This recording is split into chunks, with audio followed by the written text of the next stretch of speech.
you will succeed. Take control of how you feel in every circumstance. Work on yourself daily. Your story's far from done. The best is yet to come. To achieve, you must believe. You can live out all your dreams. Persevere, you'll make it through. What you need is all in you. When you believe, you will achieve. You can live out all your dreams. It's about time you knew the truth. You got the power all in you. Hello, and welcome to another episode of ERG PowerTalk. I'm your host, Joe Santana. That clip you just heard was from a song titled Believe by Fearless Soul, released in 2020. Its beautiful lyrics are about the power we all have to shape our lives. Unfortunately, it's a power that we often don't exercise. In fact, most people are not self-made, but rather are shaped by signals from society and the outside world. And when these outside signals create artificial limits, they can be pretty harmful to us. In fact, they can literally put us in a trance state from which we only see limited choices in our lives.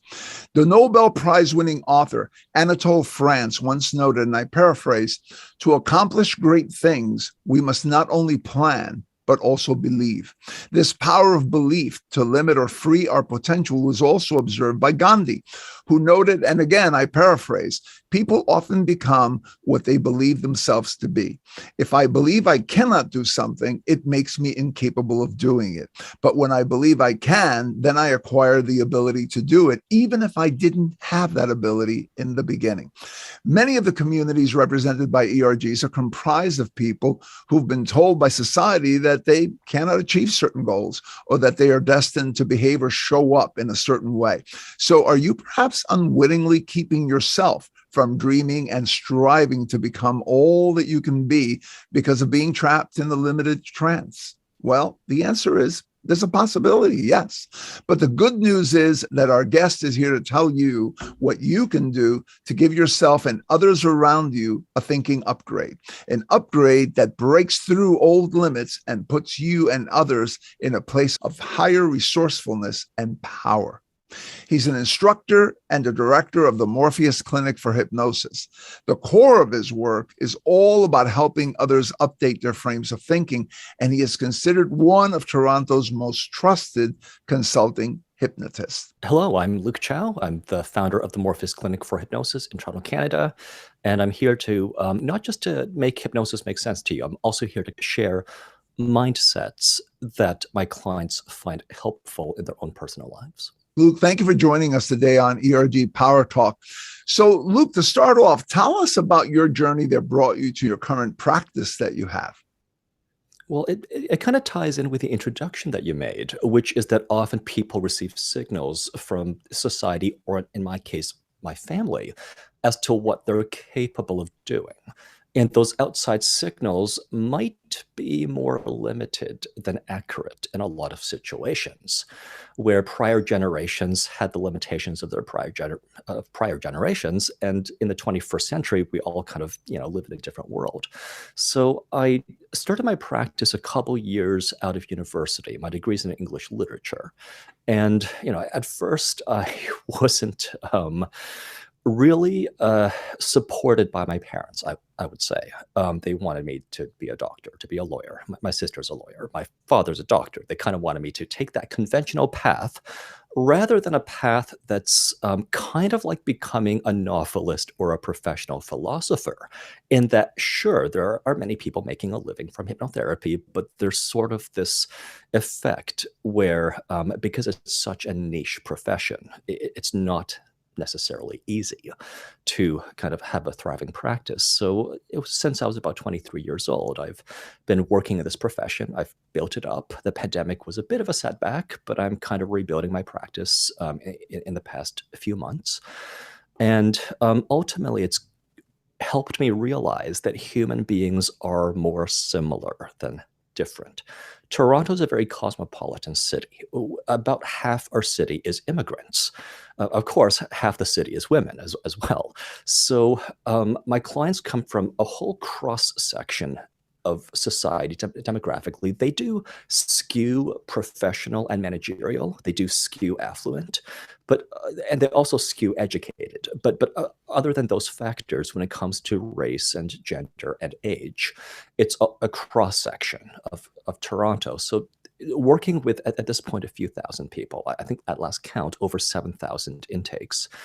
I'm able to kind of generalize to say that behind closed doors, people are much, much more similar than you might think. And that lets me kind of not have met any of your listeners before, yet speak to them about their concerns. That reminds me of something a former colleague of mine said when I used to do coaching with CEOs. And he said, Joe, you're going to find that we go looking for CEOs and what we find are other human beings. And a lot of people think, well, the CEO is so different, operates at such a different level, but actually it's just another human being, as you put it. One of the things that I recall also is in an interview that you did that's recorded somewhere in YouTube, you talk about your own skepticism about hypnosis. So what I'd love for you to do is talk a little bit about that and then talk about what is hypnosis exactly? Yeah, well, the skepticism that I had and the skepticism that many people have around hypnosis is based, I think, on the way that it's often explained. Because often it's explained as we're talking to the unconscious mind, and that raises the question of if it's unconscious, then how is anyone to speak authoritatively about it? It's kind of like peering into a dark room and then claiming you can see what's in the darkness. So I've kind of gained an understanding of hypnotism over the past 15 plus years that doesn't really incorporate or lean upon the concept of the unconscious mind as having any explanatory power. So here's the way that I see it. When someone listens carefully to well-chosen thoughts and ideas that are expressed well, it's inevitable they're going to learn something through that careful listening of well thought out and well expressed ideas. And the hypnosis part that's a state of mind where the client's inwardly focused and they've tuned out the outer world and they're better connected with their own feelings and their own physical body. Usually the eyes are closed, so it kind of looks like they're asleep, but it's more like a very immersive daydream that's guided by the hypnotist's words. So that explanation, I think, better encapsulates what's happening during hypnosis than the idea that I'm talking to the unconscious, which raises the huge question mark as to how the heck do we even know that? That's a great point. Yeah, I hear you. So it sounds like it's a really highly focused state where you're focusing internally, you're focusing on the inside. You're paying attention probably to stuff that you normally don't pay attention to. And back in another life, when I did unconscious bias training, I would talk to people about the fact that we have a lot of signals coming in around us all the time, internally and externally, and we can only pay attention to a finite amount. So most people aren't paying attention to the pressure of the floor under their feet until I bring it up. And then suddenly their attention goes to their feet and it goes away from other stuff. So literally, you're guiding their attention, as it were. Yeah. Yes. And if someone's attention is on reasons they can't achieve or can't lead, then that's all their mind is filled with. And what I intend to do in my sessions is to draw the client's attention to what they can do and what they are capable of doing, and what is truthful but often overlooked, or what is truthful but that's going to be beneficial for the client to keep at the forefront of your head and heart. We do have only limited attention, so to use this limited attention to care mostly about what we can't do is, it's not a good use of that attention. But to use our limited attention and to fill it with thoughts about what we're capable of doing, that's a much more useful line of thought to further. That makes a lot of sense. So you've been doing this for about 15 and a half years. You mentioned about 7,000 clients that you've worked with. And you also mentioned about the broad diversity and variety of people that you work with, titles and so forth, barring education levels and some other similarities that they may have. There's still a broad diversity of people that you're working with in your practice. Can you share a few stories about some of the limiting beliefs that you found and you've addressed with your clients? Yeah, well, I'll kind of generalize from multiple cases so that I'm not sharing any personally identifiable information. Right. But one very common story is that the client growing up heard the limitations that their parents had, and then kind of took to heart the limitations that their parents had as their own, even though, let's say, they grew up in the 20th century, but they're actually working and living in the 21st century. So that's a very common story where someone develops a worldview inevitably when they're a child, but then unless they've updated their worldview as the world around them changes and as they kind of develop more capacity to operate in the world, then they're kind of thinking about what they can't do as opposed to what they can do, as I talked about earlier.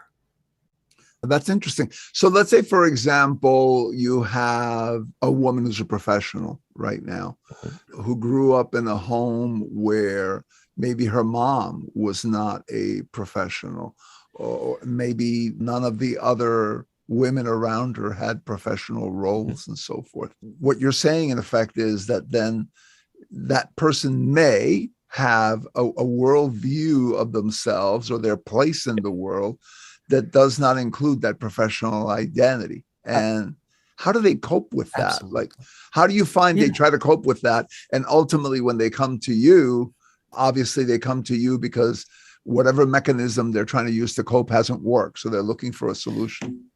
Yeah, well, to kind of frame the problem, if you imagine someone who grew up in a family with a country club membership, then they were surrounded by lawyers or executives or high achievers, and it's a normal thing for a person like them to become a lawyer or an executive. But if someone grew up in a household environment or a neighborhood where there weren't a lot of executives or professionals, they kind of formed their identity based on that. So, it's normal for generation after generation to kind of get more education than prior ones. So often people find themselves in a situation where they have more education or more social standing than what they saw growing up. So when such a person presents themselves to me, the two things I look at are point A, which is the client's current thinking that could be limited, and point B, which is ideally what I want them to think. And I don't want to give clients any idea that's not actually truthful. Fortunately, the truth is much better than what they think, because what they think was formed possibly decades ago, again, in a different century, but also in a different socioeconomic environment. So often people would present with something called imposter syndrome. It's not really like an official psychological diagnosis, but imposter syndrome is sort of the idea that you're just kind of faking it when you go to work, that you're not a real lawyer, you're not a real director of this Fortune 500 company. You have the title and the prestige, but on the inside, you're not the real deal. So in that case, the obvious point B, if in fact they've reached a station in life where they have a law degree and they have, employment as a lawyer, or if they actually have worked their way up the ranks, then point B is to accept that their employer is right about them and their colleagues are right about them when their colleagues treat them with a full respect accorded to a lawyer or to an executive. And also that they are the real deal. That if they do an apples to apples comparison between their resume and a colleague's resume, they hold up. And if they also do an apples to apples comparison between sort of their private achievements and all the work that goes into a career that adds up to a resume, and they compare that to someone else's journey, they're going to add up too.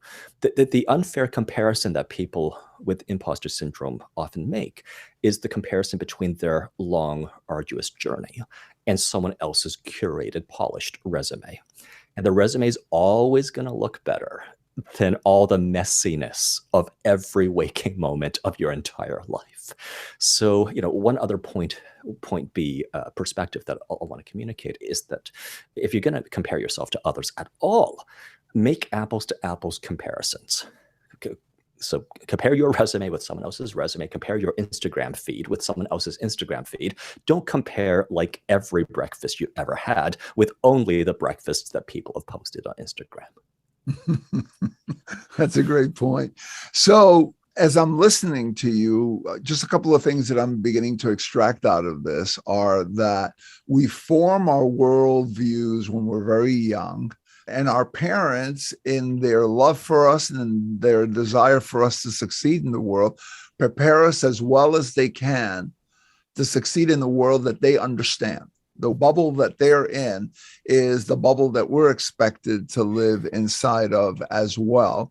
And so we're shaped a certain way, and then we leave the bubble and then enter into a work environment after university that is probably much more diverse than any environment that they've ever been in before, right? This environment is the intersection of many bubbles. I mean, university is too, but this is not as structured. You're not going there to listen to lectures and take notes, but you have to work with all these other people around you.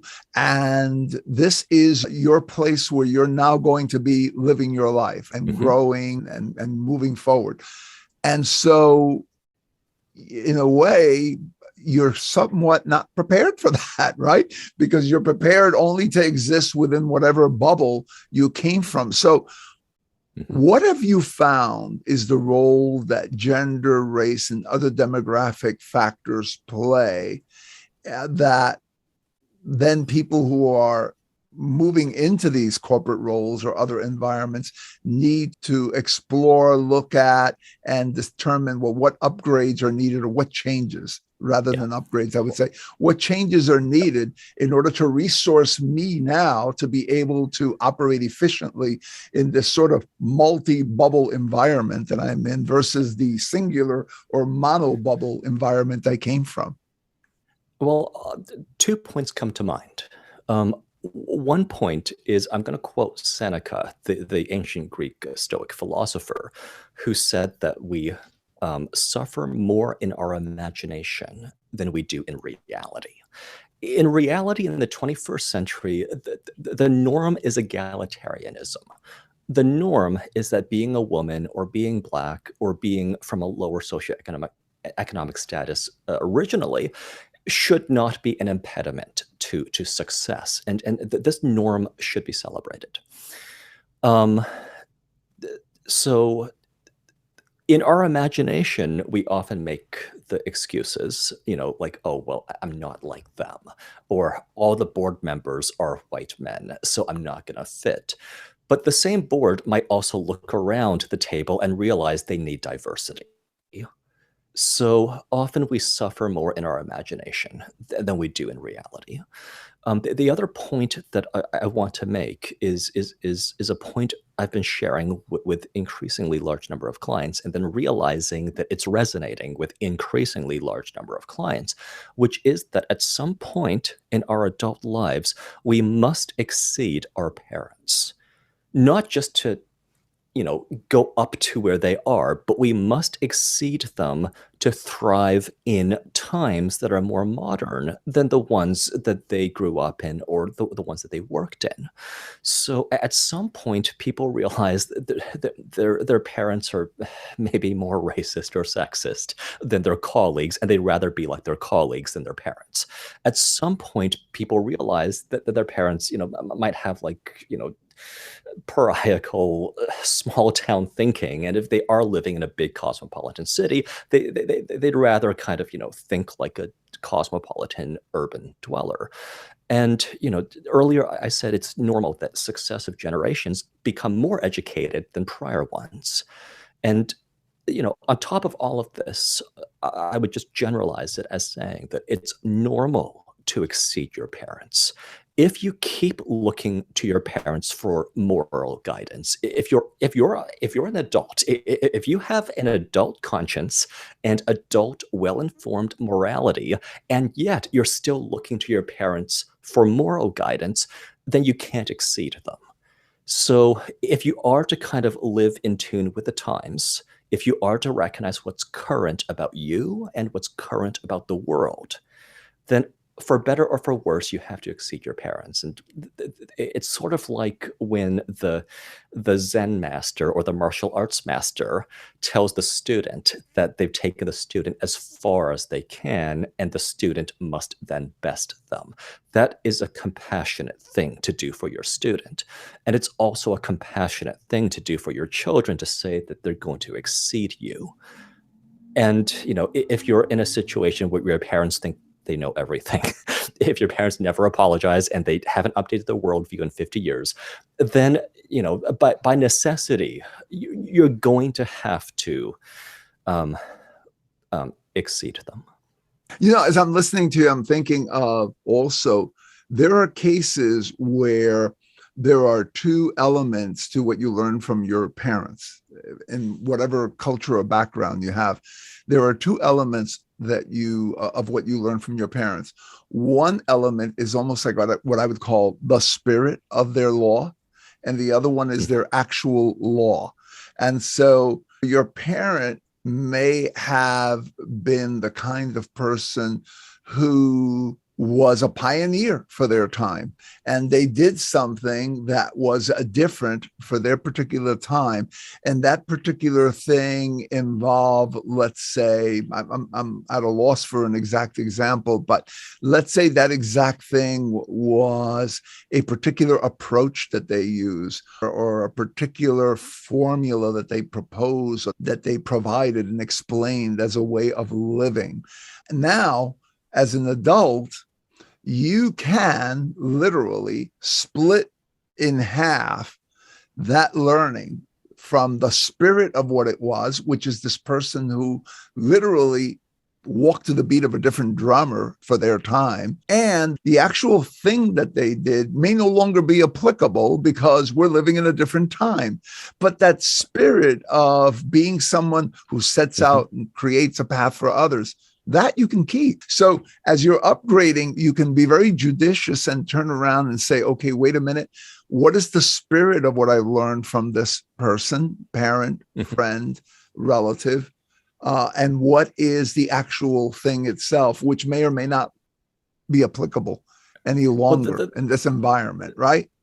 Yeah, the thing itself is often a fashion, as opposed to a timeless principle. The spirit that you're talking about is going to be a timeless principle that was not out of date, like at the time, and won't be out of date, by the end of your life. So treating others kindly is not a fashion and will never go out of date, right? Even if exactly the words we use to refer to people might be a fashion that goes out of date, even if you were, if it was a kind way to kind of talk about people in the 1950s.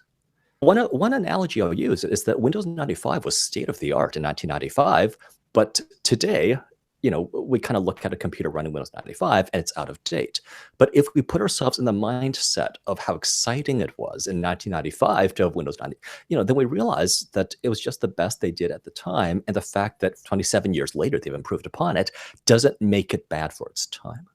Yeah, and you very elegantly packaged together what I was trying to say before, so I thank you for that. And the idea, again, is that we can look at the spirit of some of these learnings that we got from the people around us as being timeless, whereas the actual thing that they did, whatever that was, may have been in fashion in a particular time because it may have been effective in that particular time, may need to be upgraded, which takes us then to our other question, which is you talk about the value of updating our thinking. And we've narrowed that down a little bit because we're talking about the fact that there are these timeless principles, but then there are these other things that we can update. Talk a little bit about that and talk a little bit about how that is done. How do I become another version of Joe, a better version, a more resourceful version that is even more appropriate for the year 2022 than the old version? Well, I use the analogy of Windows 95 being state of the art in 1995. So, like once Windows 98 came out, you don't have to toss away the hardware, you just have to kind of update the software. If we see human beings in a similar way, where, if someone has a worldview that's out of date, it's not a hardware problem, it's a software I guess, problem that can be patched or updated. So the first step is realizing that we're lifelong learners. We have massive brains compared to the size of our bodies, and that's how we kind of became adapted to every continent on the planet. So, you know, human beings are adaptable. Not everyone makes use of their adaptivity, but human beings are capable of adaptation and more than we often estimate. We just have to kind of put the effort into it. So the first step is to realize that you are capable of adapting. There is no hardware problem just because you've thought a certain way for your life up to now. And software can be changed. Where if another human being, especially if another human being of around the same age or another human being you can relate to, if they have a worldview that's different from yours, you can adopt their worldview. So I'm basically in the business of figuring out worldviews worth adopting and then helping my clients to adopt those worldviews. So, like the count's over 7,000 at this point. That number of people have kind of experienced an updating of their worldview. But I don't want to leave people with the idea that they have to be hypnotized to update their worldview. Hypnosis is a way for me to kind of speak in a very impactful way while having asked the client to listen very carefully to what I'm saying. But the magic is not in being hypnotized. That's just kind of a way to put aside the client's usual mode of thinking to adopt new perspectives. The magic is in the worldviews held by people with perhaps more current or broader-minded thinking than the kind of thinking that you want to relinquish. So people can only kind of run the software or have the thinking that they were given by their parents or by school. So once they seek out alternative ways of thinking, they then have options as to which lines of thought they'll further in the future. A hypnotist is a source of alternative lines of thinking that could be worth furthering, but books are also a very good distillation of sometimes years of the author's work. Podcasts like this one have a really tremendous cost-benefit ratio in that they cost nothing, but the benefit's tremendous. Where I am, like here, I'm sharing knowledge that usually my clients pay me for. But in my view, knowledge ought to spread. Because I can record once and benefit potentially thousands of people or more, whereas my time is limited. So people who want my attention, they have to pay for a scarce resource.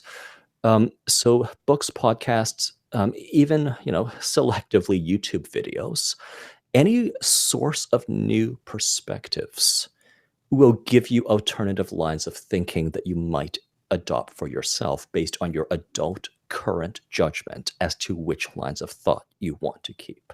That's great. So when we talked earlier, and in some of the things that you've written, you talked also about using stepping stones to update behaviors.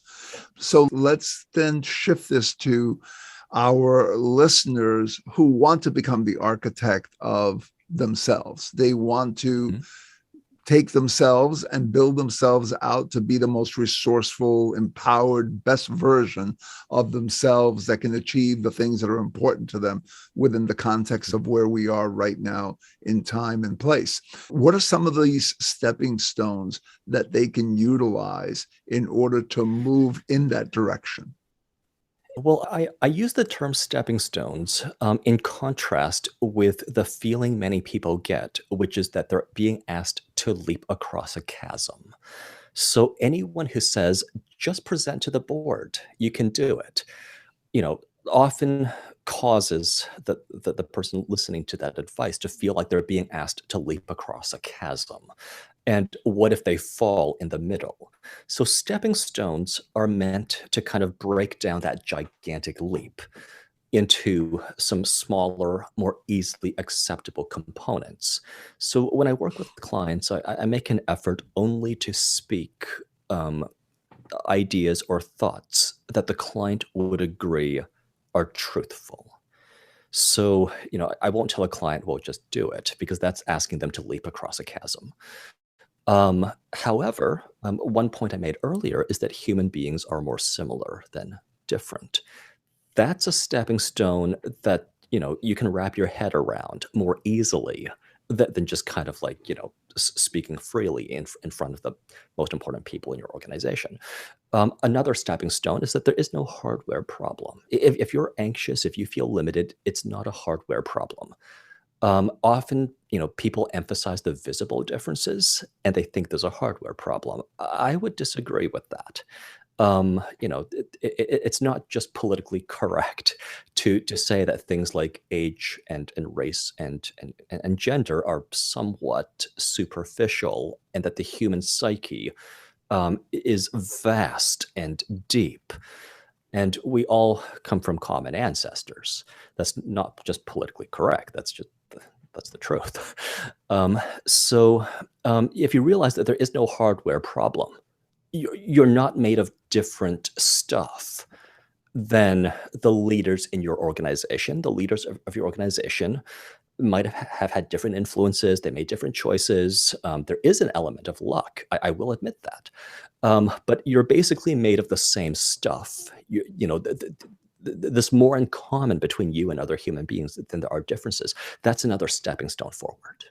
And eventually, with enough stepping stones, like there's no hardware problem. You can think like someone who's spoken to the board before, and you're capable of doing it. Eventually, it adds up to a worldview where sharing your best ideas in front of people who'll appreciate those ideas is a normal thing that you do.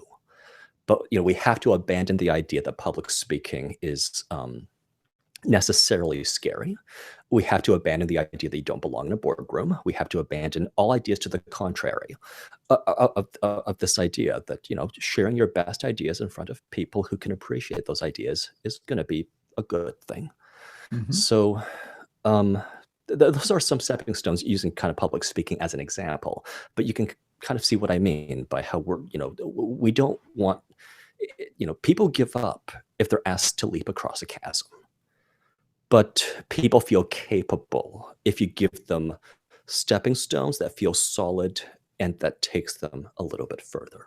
So it's little stretches as opposed to saying, jump into the deep end of the pool, as it were. So the other thing that I think is really important to a lot of our listeners is helping others to update their worldview. I'll give you one example of a worldview that is tightly held by a lot of people across a number of different demographics, and which I think serves as a barrier to efforts to create more inclusion and diversity within organizations. And that is this whole idea of zero-sum thinking, which is for one person to get something, someone else must lose something. And a lot of times in organizations, despite the best efforts to create a more inclusive environment, allowing more people with different backgrounds to reach different levels of leadership, there is conscious or unconscious resistance from people who feel, well, wait a minute, if that person gets that opportunity, that takes it away from me or someone like me, or however it is that they conceive of that idea. there are ideas like that and others that exist in organizations, which people who want to create more diverse and inclusive and accepting and belonging environments need to face up to sometimes and deal with. So what's your advice in terms of how do we help others to upgrade their thinking? How do we help others to make that move from a worldview that might be limiting and make it hard to make an organization more inclusive to one that is more open to making an organization more inclusive? Yeah, well, there are kind of two questions in there, which I'll address separately. The first question is one was an example, but I'll address the overarching question of how does one help others to expand their worldviews or their own perception of their capabilities. And I'm going to build on top of the principle that human beings are more similar than different, that the hardware is essentially, the same model, and that where there are differences, it's found in the so-called software. So what that means is you can kind of turn inwardly, and you can look at where you've succeeded, and you can look at the path that you've taken, and in many ways, it's going to generalize to other people. So, for example, I mentioned at the very start that when I decided to open my practice at the age of 23, I got a lot of pushback from my parents. I left out the part where I actually had to stop talking to my parents for a few years, because every time I talked to them, it was, when are you going to med school? And with the implication of, have you failed yet in your calling? So, so I went through that journey, and one life lesson I learned from that is I have to weigh the opinions that I hear.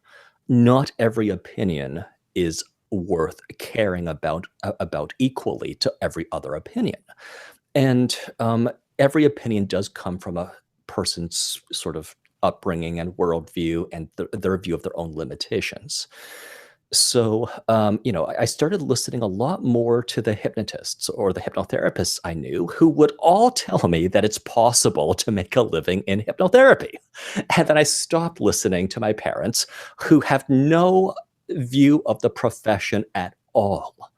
So, that journey kind of taught me that, we have to be selective about which opinions we weigh most heavily. And now that's a principle I share with my clients, and then find that my clients benefit from also weighing opinions differently based on how much knowledge the person they're listening to has.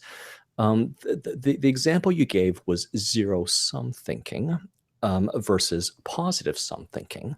And one way to kind of get out of the zero sum thinking is to remember that the only reason we form organizations or companies is because when you get people together, the organization becomes greater than the sum of the parts. This is why we're not all just sole proprietors. If the world really were zero sum, we would all be sole proprietors, because there's no point banding together and then, taking from someone or having someone take from you. But we get together in groups and organizations because the team together is greater than all the individuals just summed up. So yeah, I'll share that. Great point. So what are some books, resources, and other things that you would recommend that the listeners go out and get who want to get more information on this topic? So one book recommendation that I'll make is a book published decades ago that's been through a number of revisions and which is still relevant. It's called Language in Thought and Action. It's written by a former US Senator named S.I. Hayakawa. And it's a book on semantics, which is less boring than how I just made it sound. Because what semantics is, it's basically how human beings make meaning. And this is tremendously important in my work, but also in anyone in a position of leadership, because one of the ways that you might lead a group is to imbue their work with meaning. The book is about how language is used and abused, often by people in positions of power. So, the sort of those two sides to the same coin. Any worthy tool could cut what you don't want to cut. At the same time, it could cut what you do want to cut. So, it's a book about how language is used and abused, which can help you both to be on guard against people who would distort your thinking or take advantage of you. And it can be used to help clarify your own thinking and also your own communication. If you want to hear me talk more about leadership, which we kind of touched upon, but we delved into so many topics. I did an interview with Matt Locke from the Impact Project, where it's specifically about attitudes that leaders benefit from, or I think the way I framed it was things they don't tell you when you reach a leadership role. There's also my YouTube channel at Morpheus Hypnosis, where I have some free sample sessions. One of them is called "You Are the Captain of Your Ship," and this helps people to kind of distinguish what's in their control and what isn't, and to kind of feel like they're at the helm and they're steering their own ships. So I'll leave that in the hands of your listeners as well. That's great. Thank you for that. And how can our listeners reach out to you personally? So you can reach me through the Morpheus Clinic for Hypnosis. The website is www.morpheusclinic.com. If you want to possibly engage with sessions, we have a free consultation and also a free written treatment plan where I'll outline the ideas that I'll want to put in your head for you to look at before you commit to any paid sessions. You can also find my contact information there as well if you wanted to reach out for any other reason. Fabulous. Well, Luke, thanks again for joining us today on ERG Power Talk. You're welcome. Thank you for having me.